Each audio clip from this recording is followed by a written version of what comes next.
சிவகங்கை காமராஜ் நகரில் ஆக்கிரமிப்பு நிலத்தை மீட்க வந்த அறநிலையத்துறை அதிகாரிகள் மீது அப்பகுதி மக்கள் தாக்குதல் நடத்தியுள்ளனர். இதுகுறித்த மேலும் விவரங்களை செய்தியாளர் சுரேஷ் வழங்க கேட்கலாம். சுரேஷ், வணக்கம். விவரங்களை சொல்லுங்க.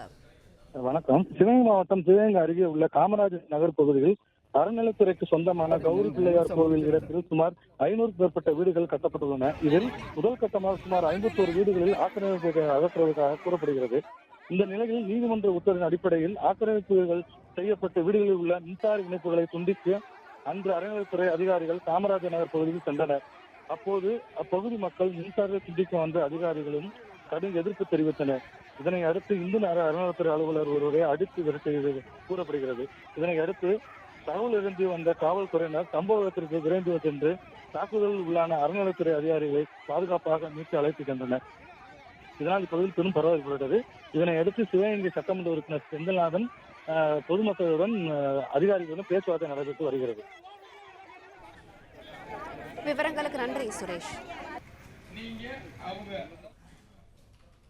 பிளே ஸ்டோர் மற்றும் ஆப் ஸ்டோரில் இருந்து பாலிமர் செயலியை QR கோடு மூலம் பதிவிறக்கம் செய்யுங்கள். செய்திகளை உடனுக்குடன் பெறுங்கள்.